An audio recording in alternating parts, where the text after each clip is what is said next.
हरे कृष्णा। तो मैं हूँ भजन रसदास। गरुड़ पुराण सीरीज भाग 3 में आप सभी का स्वागत है। तो दोस्तों, आज हम सबसे इंटरेस्टिंग टॉपिक पर चर्चा करेंगे। उनमें हम दो पहलुओं पर सबसे ज़्यादा चर्चा करेंगे। एक है कि यमलोक जाने के लिए जब मृतात्मा 11 महीने में 16 पुरियों से उसे जाना पड़ता है, उन 16 पुरियों का हम वर्णन सुनेंगे कि वो पुरिया कौन कौन सी है। पुरिया 16 पुरिया मतलब 16 गांव है, 16 स्टेशन है, उन्हें उसे पार करना होता है। उनका वर्णन हम सुनेंगे। और दूसरे पहलू में हम कि इन 16 स्टेशनों में उसे किस तरह तकलीफ़ होती है 11 महीनों में, तो उसका भी वर्णन हम इस सेशन में हम सुनने का प्रयास करेंगे। तो देखते रहिए। हरे कृष्णा।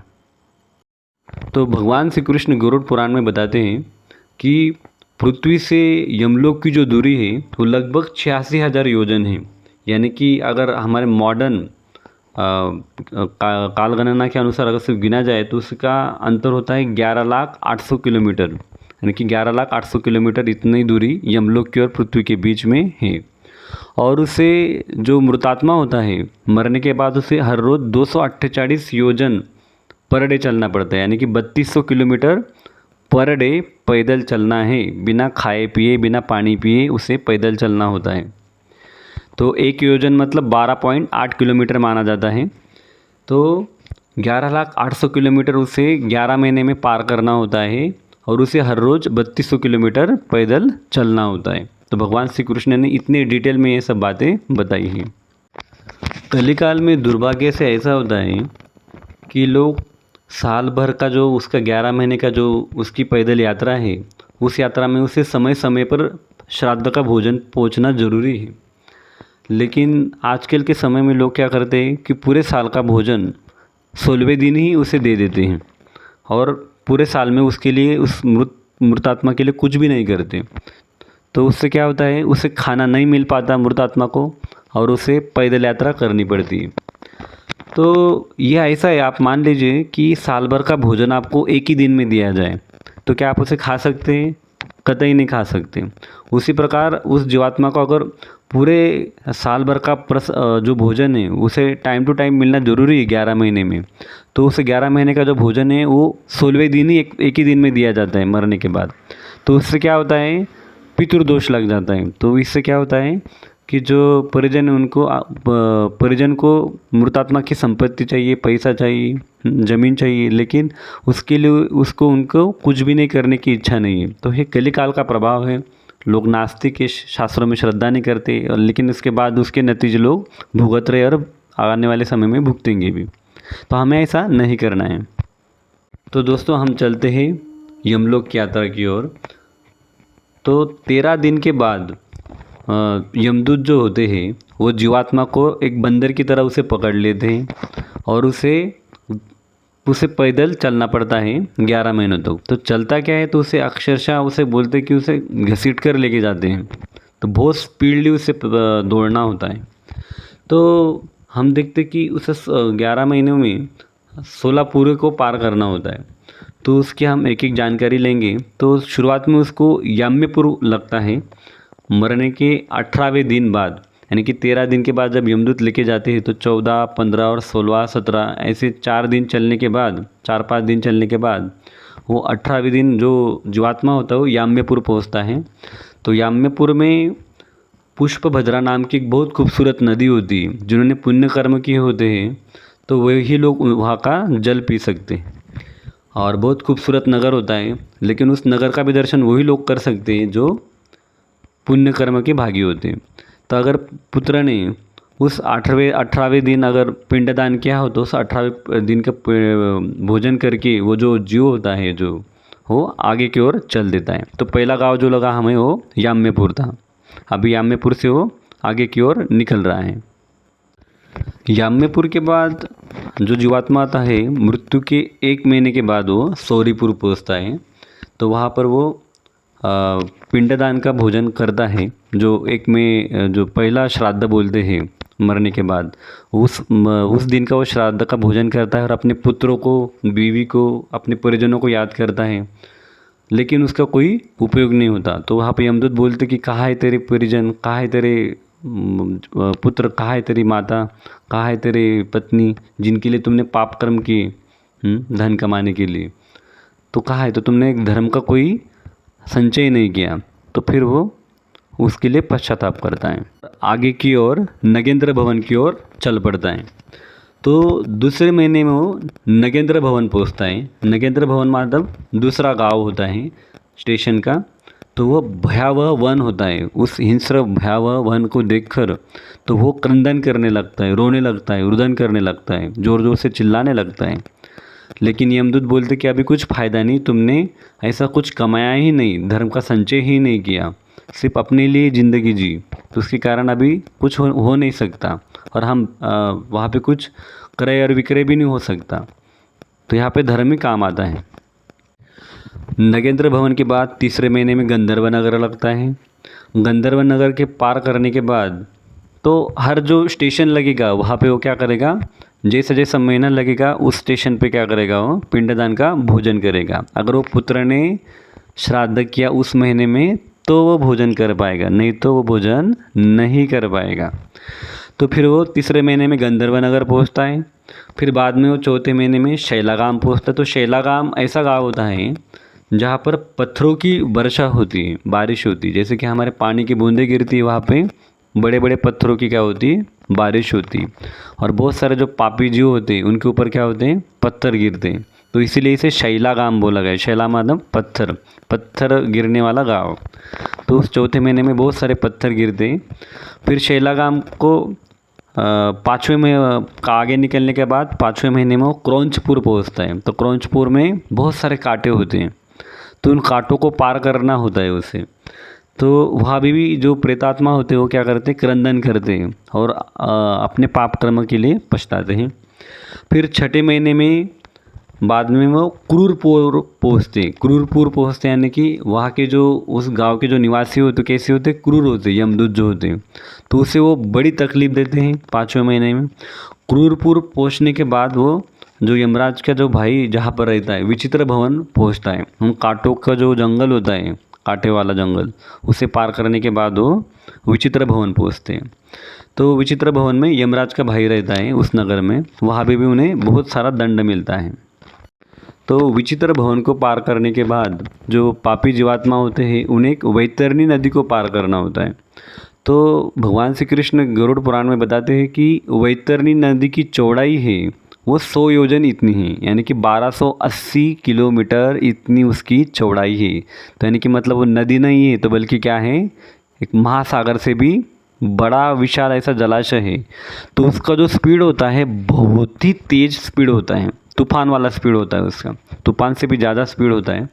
और उसमें मवाद, कीचड़, रक्त, बाद में टट्टी, मलमूत्र, पेशाब, इन सब चीज़ों से, हड्डियाँ, इन सब चीज़ों से क्या होती है, वो नदी भरी हुई होती है।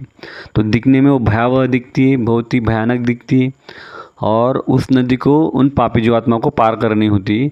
जिन्होंने वैतरणी नाम की गौ का दान दिया है वही लोग उसको पार करने के लिए उन्हें नाव मिलती है। और जिन्होंने कुछ भी गौ की सेवा नहीं की, गौ का दान नहीं दिया, तो उनको सुविधा नहीं मिल पाती। तो उस वैतरणी को पार करने के लिए वैतरणी नाम की गाय का दान करना आवश्यक है। और ऐसी नदी को उनको जितना पापी जीवात्मा उसे पार करने में समय लगाएगा, उसे नरक में जाने के लिए उतना ही समय लगेगा। तो और उसे उन्हें पार करना ही होता है। तो ऐसा कई कई पापी जीवात्मा भी होते हैं जो कल्प कल्प तक उस नदी में पड़े रहते हैं। और उन्हें जो जानवर होते नदी के अंदर के मगरमच्छ वगैरह, तो उसे बहुत तकलीफ पहुंचाते हैं। तो हम मान के चलते हैं कि लोगों ने वैतरणी नदी का दान दिया, वैतरणी गौ का दान दिया है, तो उनको नाव मिल गई है। और उसके बाद वो 7वें महीने में क्या होता है, बाह्यपद नाम के गांव में पहुंचते हैं। बाह्यपद नाम के गांव में तभी पहुंच पाते हैं 7वें दिन जब उन्होंने वैतरणी गौ का दान देकर वो नाव में चढ़कर आए होंगे तभी। तो लेकिन हम देखते दोस्तों कि कली काल में कोई गाय की सेवा नहीं करता। लोग 15-15 लाख की गाड़ी अपने घर पे रखना चाहते, लेकिन गौ की सेवा कोई नहीं करना चाहता। गाय का दूध सब पीना चाहते, लेकिन गौ की सेवा कोई नहीं करना चाहता। तो जिन्होंने गौ की सेवा नहीं की है, गाय की सेवा नहीं की है, तो उन्हें जितना वैतरणी नदी को पार करने में वो जितना समय लगाएंगे तैर कर, उतना समय उन्हें बाह्यपद नाम के नरक में गांव में आने को उन्हें लगेगा। हम नरक पहुँचे भी नहीं अभी, अभी केवल हम यमलोक की यात्रा कर रहे हैं, नरक तो बहुत दूर है अभी।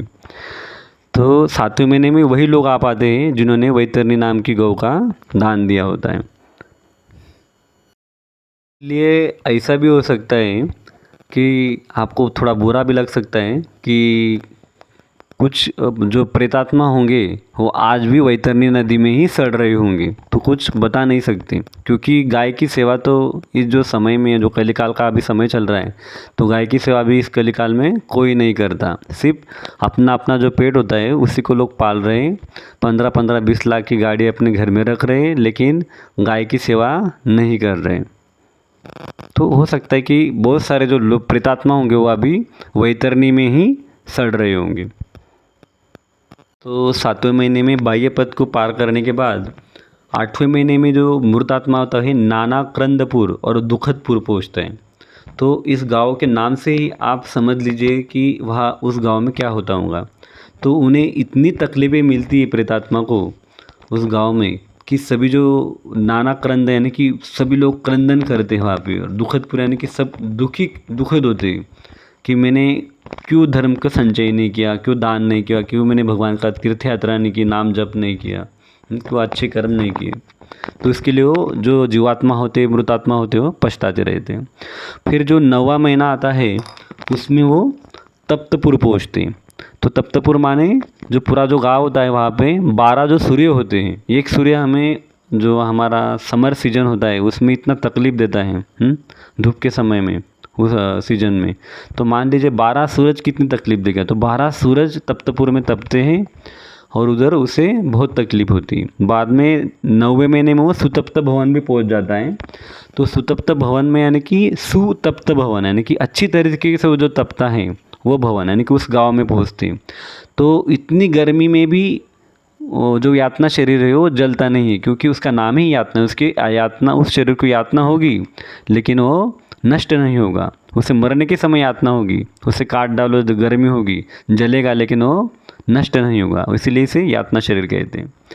फिर वो 10वें महीने में उसको पार करने के बाद रौद्रनगर पहुँचते हैं। फिर 11वें महीने में वो परिवर्षणपुर पहुँचते हैं। परिवर्षणपुर का मतलब जहाँ पे इतनी धुआंधार बारिश होती है कि उस बारिश से वो अंधेरी, उस बारिश में वो क्या होता है, जो मृतात्मा होते हैं वो बहुत डर जाता है। तो 11वें महीने में उस जोर की बारिश वाले गांव में वो पहुंचता है। उस गांव को उसे पार करना होता है किसी भी हालत में। उस परिवर्षणपुर को पार करने के बाद 11वें महीने में ही वो जीवात्मा शीताड्यपुर पहुंचता है, यानी कि सबसे माइनस जो टेम्परेचर होता है ठंड का, उस टेम्परेचर में वो पहुंचता है। जो हम रशिया की जो ठंड देखते माइनस वाली, वो भी इस शीताड्यपुर के सामने कुछ भी नहीं है। तो माइनस माइनस माइनस जितना भी टेम्परेचर होगा उस ठंड के समय में वो शीताड्यपुर पहुंचता है।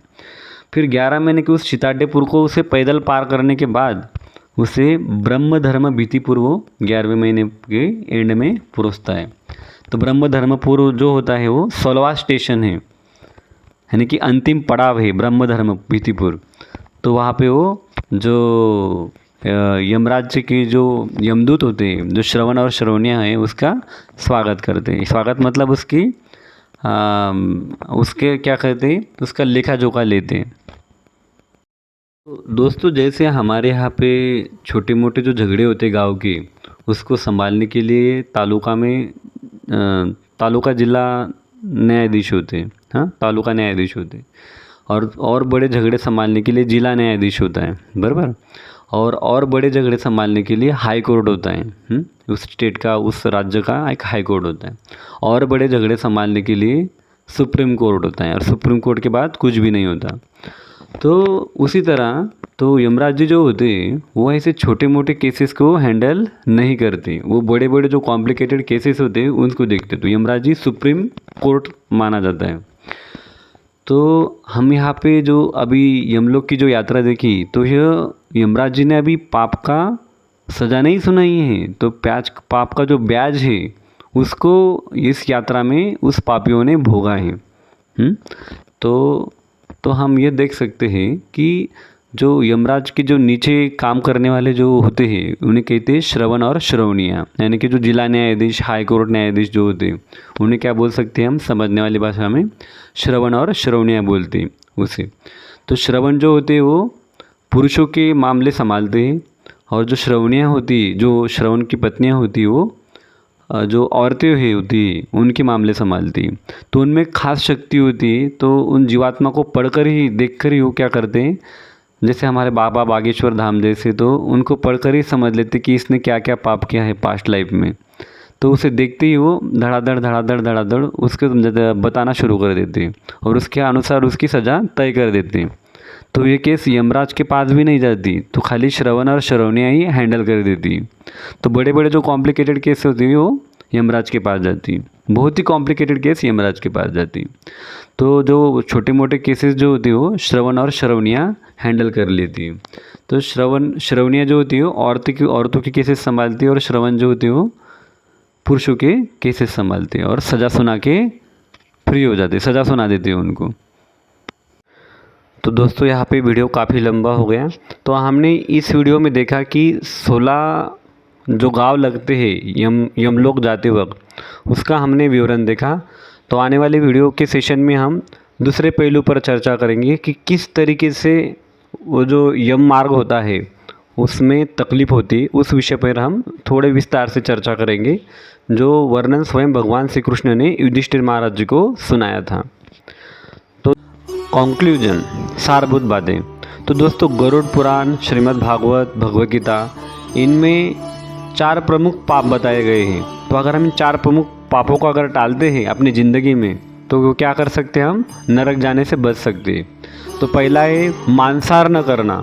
तो मांसाहार में मांस, मटन, मछली, अंडा ये सब कभी नहीं खाना चाहिए। दूसरा है नशा न करना, तंबाकू, ड्रग्स, दारू, बीड़ी, सिगारेट, ये जो नशीले जो चीज़ें उनका सेवन न करना। तीसरा है अवैध तरीके से धन न कमाना, अपने पद का इस्तेमाल करके अवैध तरीके से धन न कमाना, गरीबों को ना निचोड़ना। तो ये सब क्या होता है, तीसरे नियम में आता है। और चौथा है व्यभिचार न करना, यानी कि पराई स्त्री पर पुरुष का संग न करना, अपने पति और पत्नी के साथ निष्ठावान रहना। तो ये 4 प्रकार के जो पाप अगर हम टालते हैं तो हम नरक जाने से बच सकते हैं। तो आज यहीं पर रुकते हैं। अगर आप संदर्भ के लिए इन शास्त्रों को पढ़ सकते हैं, जैसे कि गरुड़ पुराण है, और सबसे बेस्ट है, आप लोगों के लिए समय नहीं तो कृष्ण कृपा मूर्ति ऐसी भक्ति विधान स्वामी शिल प्रभुपाद जी की भगवद गीता है, एज इट इज आप उसे विस्तार से पढ़ सकते हैं। तो इसको अगर आप पढ़ेंगे तो आपका जीवन का कल्याण होगा।